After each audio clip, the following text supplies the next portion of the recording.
قلت افتح الفريزر ابص فيه، عايزه اعمل اكل، ما لقيتش غير بانيه وطبق سجق. قلت لا ما بديهاش بقى، وشويه عيش طبعا. قلت ما بديهاش بقى، لازم انزل اجيب حاجه الشهر بتاعتي وابدا اعمل التفريزات اللي انا بعملها كل شهر. رحت نازله متشملله كده، ورحت جايبه كيلو ونص مفروم وكيلو لحمه قطع. وقلت يا بت ايه، اقعدي كده واستهدي بالله وابدأي اعملي التفريزات اللي انتي بتعمليها. فقلت هاخد من كل طبق ربع كيلو، وهعمل اصناف كتير قوي من الكفتة، بحيث ان انا احطها في اطباق واشيلها، ولما احتاج اطلع. انا بجيب لحمه برازيلي مش بجيب لحمه بلدي، لان انا حواليا هنا مفيش جزار كويس اعرف اجيب منه لحمه. فانت لو حواليكي جزار بتتعاملي معاه هاتي لحمه بلدي مفيش مشكله. بس هي بيبقى الفرق مثلا حاجه بسيط، يعني 50-60 جنيه يعني. المهم هنا كنت سلقت بطاطسايه، قلت هعمل ايه، كفتة داوود باشا. فطبعا ضربت كمية بصل رهيبة، وعيني كانت في ذمة الله. فقلت بقى احط التوابل بتاعتي، حطيت بابريكا وملح وفلفل وبهارات لحمة. انا مش بحب اكتر البهارات في الكفتة عشان اللحمة ما يروحش طعمها. وهبتدي بقى ان انا ايه، اعجن كويس الكفتة عشان تاخد من طعم البهارات وتطلع ايه، طعمها حلو. انتي بقى ممكن تعملي ايه. انا مثلا عشان احنا فردين، انا يوسف ما بياكلش الكفته قوي ولا الحاجات دي، فبعمل على قد وجبه ان انا اطلع طبق وجبه. انتي بقى ممكن تقللي في الكميه، يعني تقللي في الكميه بتاعه التشكيل، اللي هي ما تعمليش كور كبيره، اعملي كور صغيره لو انتوا عدد الافراد بتاع الاسره كبير. هترمي معاكي اكتر، او ممكن تزودي بطاطس تزودي بصل، هترمي معاكي برضو كميه اكتر. لكن احنا عشان نعتبر فردين، فانا بالنسبه لي الطبق الواحد هيكفينا في الوجبه. لكن لو انتوا اكتر من 2 3 4 5 6، فاكيد طبقين هيبقى حلو قوي بالنسبه لكم. فانت بقى ممكن تزودي في كميه البطاطس، يعني انا عامله بطاطسيتين، انت بقى ممكن تعملي 3 4، تكتري في البصل كده يعني. هنا بقى بدأت ان انا اشكل. دي بقى ممكن اعملها كفتة داوود باشا، ممكن اعملها في البيض والبقسماط واحطها في الاير فراير او اقليها على النار كده يعني. ليها كذا طريقة، مع شوية مكرونة مع شوية بطاطس الدنيا هتمشي يعني، هتبقى وجبة يعني. انا بسهل على نفسي عشان بقولكوا ساعات كتير ببقى صاحية اللي هو انا ماليش نفس اعمل اكل، وكلنا اكيد الشخص ده يعني، اللي هو ملناش نفس نعمل اكل، ملناش نفس نقف في المطبخ. فهتطلعي اي طبق من اللي انتي مفرزاه وتبداي على طول تخليه يفك، وتحطيه بقى في فرن في اير فراير، تعمليه على البوتاجاز، مش هياخد وقت يعني. وبعدين الحاجه لما بتقعد في التتبيله بيبقى طعمها تحفه، غير لما بتكوني مستعجله وتقومي دلوقتي تتبلي وتقومي عاملاها على طول، بيبقى طعمها غير طبعا لما بتفضل قاعده في التتبيله. وبعدين ان انت تجيبي كيلو ونص وتعملي بيه اصناف كتير، ده حلو جدا. انا عايزه اقول لكم ان انا جايبه اللحمه المفرومه الكيلو ب275. متخيلين الرقم اللي هو ايه ده يعني؟ يعني الكيلو ب137، النص كيلو ب137، حاجه حزن بصراحه. هنا بقى قلت هعمل كفتة برغل، بس انا قلت هزود في كمية اللحمة، يعني هاخد كيلو يعني هاخد كيلو الا ربع بالظبط، عشان احنا بنحب كفتة البرغل اكتر. انتي برضو لو بتحبي نوع معين من كفتة عادي زودي لحمة مفرومة. انا بس بديكي فكرة ان انتي ممكن تقسميها رباع، وبرضو هترمي معاكي كمية وجبات كتير، يعني هتغطي معاكي كذا يوم في الشهر، يعني ممكن تعدي 15 يوم في الشهر. هنا بقى كنت نقع البرغل في نص كوباية برغل في مية سخنة من الكتل، سبتها نص ساعة لحد بس ايه ما عملت الكفتة بتاعت داوود باشا دي. وبدأت ان انا اتبلها ملح وفلفل اسود وبابريكا وبهارات لحمة وتوم باودر وبصل باودر بس. وحطيت شوية بصل، وابتديت ان انا ايه اعجني بقى جامد عشان البرغل يتجانس كده، ومبقاش ايه في حبيبات ظاهرة، لازم تقعدي تعجنيها جامد. وبرضو عشان تاخد من طعم البصل، والبصل ينزل التسكيرة بتاعته. هنا كنت خلاص عجنتها كويس جدا، وجبت بقى شوية زيت عشان ايه تبقى سهل عليا وانا بصبعها. زي ما بقولك انت ممكن تقللي في حجم الصباع، يعني انا عاملاه كبير عشان بقولك اطلع طبق واحد لينا، فانت ممكن تعمليه صغير عادي، ممكن تعمليه كور صغيرة براحتك يعني. التشكيل ده يرجعلك انت. حتى البهارات برضو شوفي انت بتحبي بهارات ايه وحطيها، انا بديكي بس مجرد فكرة مش اكتر. وبعدين الحاجات دي تفريزات، سواء رمضان بقى، سواء يوم شهر عادي مش رمضان.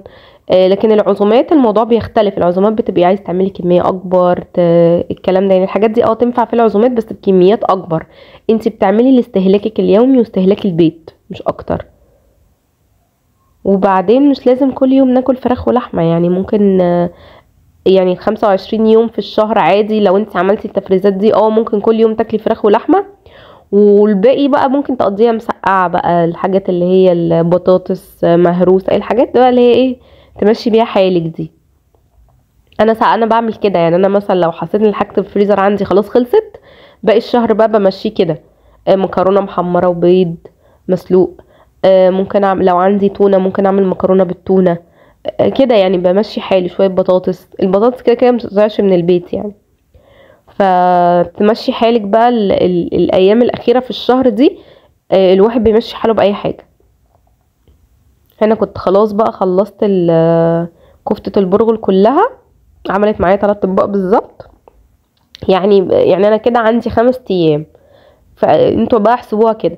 هنا بقى عملت الكفتة بتاعت الشوي العادية اللي هي حطيت بقسماط، كنت عايزة احط بيكنج باودر بس للأسف ما لقيتش، وما لقيتش برضو عندي صوابع الشيش.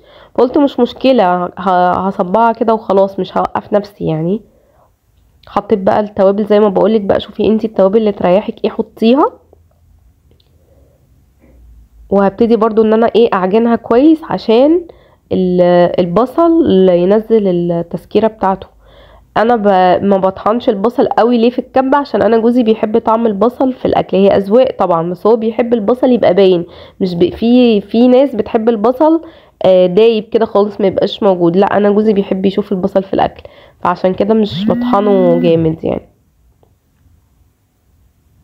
هنا خلاص كنت عجنتها بقى، هبتدي ان انا اجيب الاطباق الصغيره دي وابتدي اشكلها. انت ممكن تجيبي اطباق فل اكبر من كده، بس انا بقول لكم عشان احنا عدد الافراد الاسره صغير، فانا بستسهل واجيب الاطباق الصغيره دي. اولا مش بتاخد مساحه في الفريزر، تاني حاجه ببقى عارفه ان انا هطلع طبق واحد وخلاص، بدل ما اجيب الطبق الكبير وافضل ارص فيه واعمل كميه كبيره واحنا ممكن ما ناكلش. وانتوا عارفين طبعا ان انا اكلتي ضعيفه جدا، ما باكلش عشان خاطر موضوع التكميم وكده، فانا ممكن اكل صباع كفته او 2 بالكتير قوي، ده يوم ما اقول لكم ان انا خلاص خربت الدنيا اكل صباعين كفته. انا بالنسبه لي الكميه دي حلوه جدا يعني. حتى الطبق اللي قدامكم هناك اللي انا مصبعاه الكور ده، يعني شوفوا مثلا كام قطعه، 6، انا ممكن اخد من ال6 دي 2 مثلا، والباقي مثلا جوزي ياكل، فاهمين؟ فانا بالنسبه لي الكميه دي مناسبه جدا علينا احنا الاتنين. فهنا بقى هبدأ ان انا اشكل كله، هيسهل عليكي وهيوفر عليكي وقفة المطبخ ومجهود، وان انتي مش تقعدي تفكري هتطبخي ايه وهعمل اكل ايه، وطب النهارده كلت امبارح مثلا كفته، لا بكره في فراخ هطلع فراخ اعملها، وهكذا. هتضربي بصل مره واحده، انا مش قادره يعني لو فتلكوا الكاميرا ورا هتشوفوا منظر المطبخ ممكن يغمى عليكم وهيجرالكوا حاجه لو شفتوا منظر المطبخ وكميه المواعين اللي موجوده. بس انا تعبت اليوم ده وكنت صاحيه من الفجر وتعبانه ومش قادره، وضربت كميه بصل فظيعه سواء للفراخ او سواء للكفته. استنوا بقى فيديو الفراخ هينزل لكم. بس ارتحت باقي الشهر خلاص بقى، ما مش هعمل حاجه، انا شويه مكرونه ولا شويه بطاطس وخلاص، ولا رز، ولا حتى لو طبيخ. هنا بقى كنت بعصق شويه لحمه، ربع كيلو مفروم. هنا حطيت حته سمنه بلدي والبصل وبشرت جزر. انتوا ممكن بقى لو عندكم فلفل الوان، عندكم فلفل حامي، عندكم رومي، انا صراحه كسلت اقطع بيني وبينكم يعني. وحطيت شويه فلفل اسود، وهنزل بقى باللحمه وعصجها عشان هنعمل الكوبيبه الكدابه. الكوبيبه الكدابه دي ايه مقاديرها؟ كوبايه برغل ونص كوبايه سميد اللي هو بتاع البسبوسه. ده بتنقعيهم الاتنين في ميه سخنه، بتحطي لهم 2.5 كوباية ميه سخنه، بتفضلي تزودي الميه بالتدريج كده لحد ما يتكون معاكي عجينه، وبتسيبيها ساعه. يعني انا عملتها قبل ما ابتدي الشغل ده كله، وبتسيبيها ساعه وبتتبليها بقى ببهاراتك العاديه، ملح وفلفل اسود وبابريكا وتوم باودر وبصل باودر، بتتبليها نفسها، غير ان الحشو كده كده اصلا متبل. فهاخد منها جزء هحشي بيه الكوبيبه الكدابه دي، والباقي هشيله متعصج عادي، هعمل بقى بيه سمبوسه، هعمل بيه لحم بتاع ده مكرونه بشاميل. كده كده اللحمه المتعصجه ما بتخسرش يعني في الفريزر. بس فهوريكم بقى بشكل الكوبيبه دي ازاي. عايزه اقول لكم ان انا جربتها بس هي حلوه جدا تحفه. بس طبعا مش زي اخواتنا السوريين يعني، هم طبعا يتفوقوا علينا في الموضوع ده. بس هي حاجه شكل من الاشكال الكوبيبه يعني. هي مش كوبيبه صريحه بس شكل من الاشكال. هنا زي ما قلت لكم بقى انتوا حطوا التوابل اللي انتوا بتحبوها.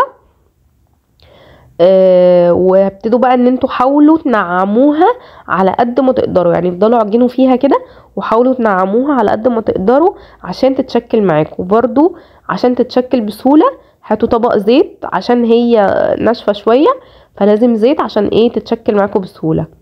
هنا حاولت ان انا البس الجلافز يعني واحاول ان انا اشكل بيها، معرفتش. وطبعا كنت شكلت اول 2 وطلع ان الكاميرا ما بتصورش، فحاجة حزن الحزن يعني. انا مش عارفة ليه الكاميرا بعيد كده. المهم ان انا ايه بحاول ان انا افتحها من النص واحط فيها الحشو واقفلها بقى، اقفلها بالبوز. بس طبعا مش عارفة اعملها بالبوز طبعا يعني. فحاولت بقى ان انا اشكلها اي حاجة يعني، مش مشكلة الشكل، المهم الطعم. الشكل مش هيفرق معانا قوي. هي تشكيلها صعب من غير زيت فلازم الزيت حاجة اساسية. بس لو وصلت لحد هنا من الفيديو متنسيش تحطي لايك وتشتركي في القناة وتفعلي زر الجرس عشان كل ما انزل فيديو جديد يوصلك. وقوليلي بتتابعيني منين، وقولولي بتعملوا التفريزات بالطريقة دي او بتفرزوا اصلا ولا بتسيبوا يوم بيوم. بس نصيحتي ليكوا يعني لا، اعملوا تفريزات بجد، هتفرق معاكوا جدا جدا فوق ما تتخيلوا. هنا بقى كنت زي ما قلت لكم جبت 1.5 كيلو من اللحمة القطع عادي. هقطع 1.25 كيلو اعمله كباب حلة. واللحمة اللي هي الصحيحة بقى الكبيرة دي هخليها عادي ان انا ممكن اعمل بيها شوربة، اخد منها الشوربة يعني. هنا بقى جبت اللحمة وزي ما بقول لكم كده هقطعها بقى كباب حلة صغيرة. والقطع الكبيرة هسيبها بقى كبيرة زي ما هي عشان اخد منها شوربة بتاعتها، عشان بحب قوي اشرب لسان عصفور بشوربة اللحمة بيبقى رهيب. وبرضو لو زاد مني او حاجة بحط الشوربة في اكياس تلاجة واحطها في الفريزر. هنا بقى ايه كنت بقطع بقى يعني ما هو بصوا انا ما وزنتش بس هو بعيني كده عايزة 1.25 كيلو، فاهمين؟ 1.25 كيلو هنا و1.25 كيلو هنا، كده هيكفيني يومين. طبعا انا بقى بقعد ابص بعيني كده ده يوم وده يوم وده يوم، لا طبعا الكوبيبه هتبقى جنب اكل مش هتبقى وجبه اساسيه يعني. هنا بقى فاض شويه بصل، فقلت بقى ايه اما احطهم على اللحمه عشان حرام يترموا يعني، البصل غالي كده كده. فقلت هحط شويه فلفل اسود والبصل، وكده كده مش هيخسر يعني. كده انا هعمل لحمه ببصل والتانية هعملها مسلوقه، فحتى لو فيها بصل مش هتقولي لا يعني. وبرده كل ما الحاجه قعدت في التتبيله اكتر كل ما طعمها بقى احلى. بس كده بقى خلاص تبلتها وابتدي انا بقى اجيب كيس التلاجة وايه واحطها. بصوا انا كده خلصت، والباقي بقى بتاع التعصيق حطيته برده في طبق وهشيله في الفريزر. بصوا بقى انا كده خلصت. استنوا بقى الفيديو بتاع الفراخ هيعجبكم قوي وبرده هتاخدوا منه افكار. يا رب فيديو النهارده يكون عجبكم، وما تنسوش بقى تحطوا لايك للفيديو وقولوا لي بتعملوا كده ولا لا. يلا باي باي.